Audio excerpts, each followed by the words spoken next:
இன்னைக்கு ரெசிபி வெத்த குழம்பு.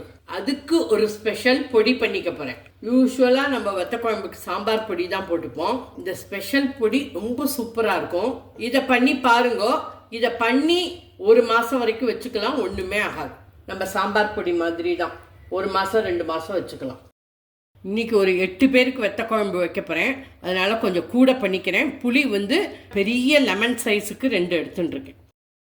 வெத்த குழம்பு பொடிக்கு தேவையான சாமான்கள்: துவரம்பருப்பு 8 டீஸ்பூன், தனியா 4 டீஸ்பூன், கடலப்பருப்பு 2 டீஸ்பூன், கடுகு 2 டீஸ்பூன், மிளகாவத்தல் 16 எடுத்துட்டுருக்கேன், மிளகு 1 டீஸ்பூன், ஜீரகம் 1 டீஸ்பூன், பெருங்காயம் 1 டீஸ்பூன், மஞ்சப்பொடி 1/2 டீஸ்பூன். புளியை வெந்நீரில் நல்லா ஊற வச்சுக்கோங்க. ஒரு 15 நிமிஷத்துலேருந்து 20 நிமிஷம் நல்லா ஊறட்டும். துவரம்பருப்பு, கடலப்பருப்பு, தனியா,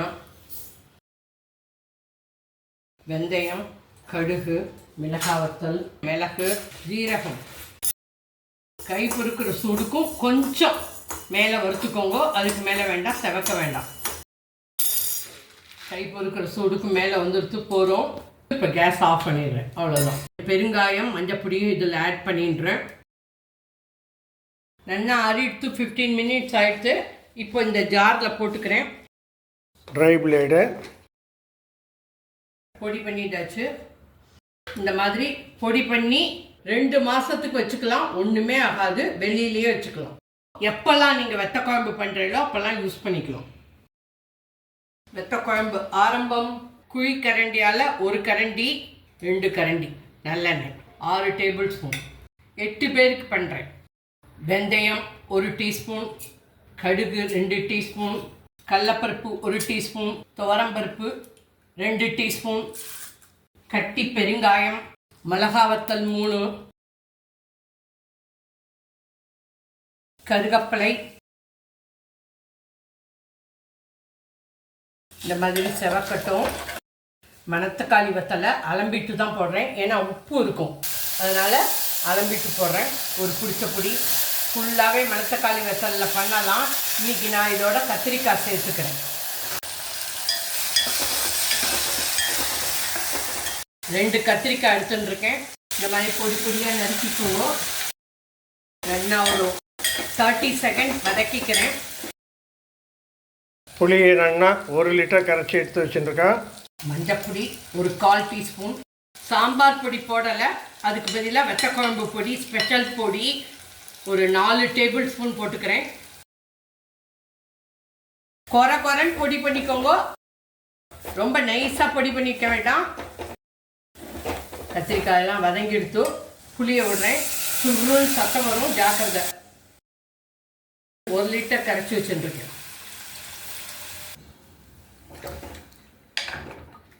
நல்லா கொதிக்கட்டும். உப்பை போட்டுக்கிறேன். உப்பே போடல. உப்பு நல்லா 2 டீஸ்பூன். புளியோட பச்சை வாசனையெல்லாம் போகட்டும், இந்த மசாலாலாம் சேரட்டும். ஒரு 10 நிமிஷம் கொதிக்கட்டும். 5 நிமிஷமாக கொதிச்சுன்னு இருக்கு. இன்னும் ஒரு 5 நிமிஷம் ஆகட்டும். இது அப்படியே கொதிச்சு குறுகி வரணும். நல்லா கெட்டியாக தேன் மாதிரி இருக்கணும். ரொம்ப ஓடவும் இருக்கக்கூடாது, ரொம்ப கெட்டியாகவும் இருக்கக்கூடாது. நல்லா 10 நிமிஷமாக கொதிச்சுடுத்து நல்லா தேன் போல் ஆயிடுத்து. இந்த பதத்திலே இருக்கட்டும். ஆறினா இன்னும் கெட்டி ஆகிடும். கத்திரிக்காயெல்லாம் நல்லா வெந்துடுத்து. உப்புரப்பெல்லாம் பார்த்துட்டேன், கரெக்டாக இருக்குது. இப்போ கேஸ் ஆஃப் பண்ணிடுறேன். வெத்த குழம்பு ரெடி.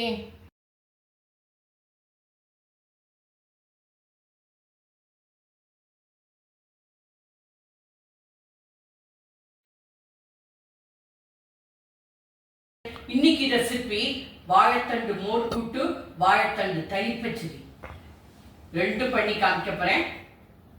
ஆல்ரெடி வாழைத்தண்டு எப்படி நறுக்கிறதுங்கிறத ஒரு வீடியோ போட்டிருக்கோம். அந்த வீடியோவை உங்களுக்கு லிங்க்ல கொடுக்குறோம். அதை தயவு செஞ்சு போய் பாருங்க. எப்போதும் வாழைத்தண்டு இவர் தான் நறுக்குவர். இப்போ நறுக்கியிருக்க.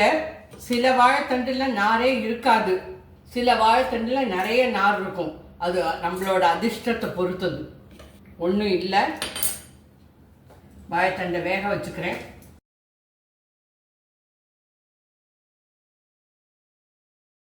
இது தயிர் பச்சடிக்கு. இந்த வாழைத்தண்டில் தயிர் பச்சடி பண்ணிக்க போகிறேன். இப்போ வாழைத்தண்டு மோர் கூட்டு பண்ண போகிறேன். கையால் இந்த மாதிரி திலாவி பாருங்க, நார் இருந்ததுன்னா கண்டிப்பாக தெரியும். மூழ்கிற அளவுக்கு தண்ணி ஊற்றிக்கிறேன். நல்லா ஒரு கொதி வரட்டும். ஒரு சிட்டிகை மஞ்சப்பொடி. வாழைத்தண்டு கொதிச்சுட்டு இருக்கு.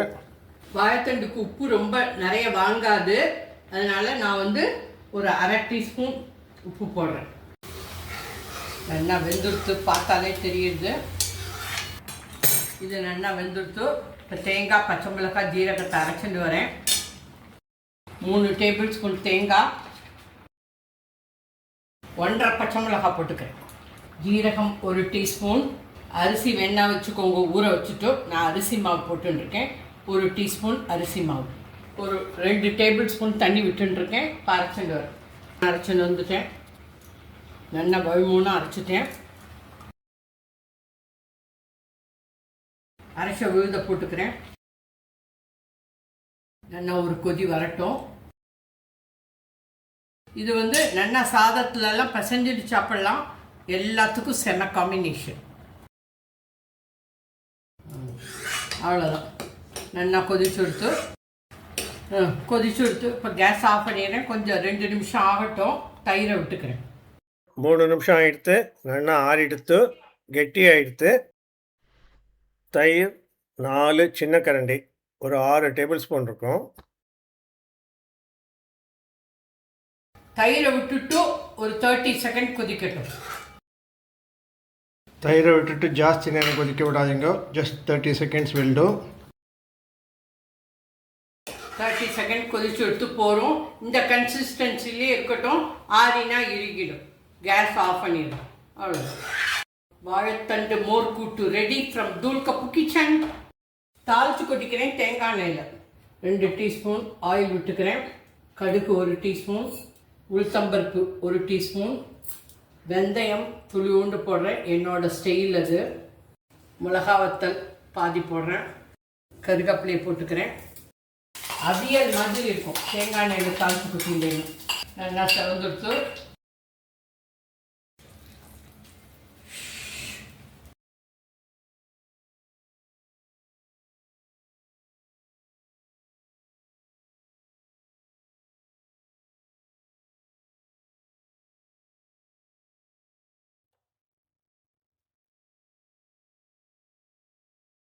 நெக்ஸ்ட் ஐட்டம் தயிர் பச்சடி. தயிர் பச்சடிக்கு இப்போது 1 டீஸ்பூன் எண்ணெய் விட்டுக்கிறேன். ரீஃபைண்ட் ஆயில் தான் விட்டுருக்கேன். கடுகு 1/2 டீஸ்பூன். கடுகு வெடிக்கிறது. உளுத்தம்பருப்பு 1 டீஸ்பூன், ஒரு 5-6 வெந்தயம், 1/4 டீஸ்பூன் ஜீரகம், பாதி பச்சை மிளகாய், கருவேப்பிலை கொஞ்சம். நல்லா செவந்துட்டு இந்த வாழைத்தண்டை போட்டுக்கிறேன்.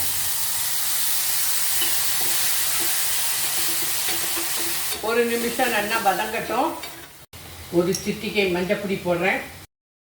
ஒரு சிட்டிகை பெருங்காயம் போடுறேன். இது அப்படியே பச்சையாக வதக்கினாலே வதங்கிடும். ஒரு 1/4 டீஸ்பூன் உப்பு போடுறேன். போரும்.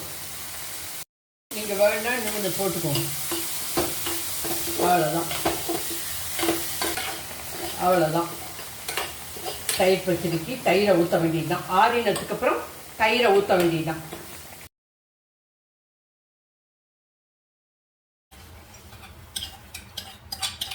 தயிர் விட்டுக்கிறேன். சர்வ் பண்ணும்போது விட்டுக்கோங்க. 3 கரண்டி விட்டுக்கோங்க. இந்த மாதிரி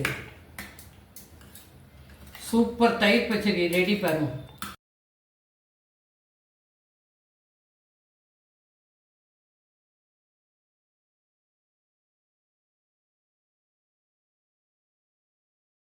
Thank you. Bye. Jai Hind.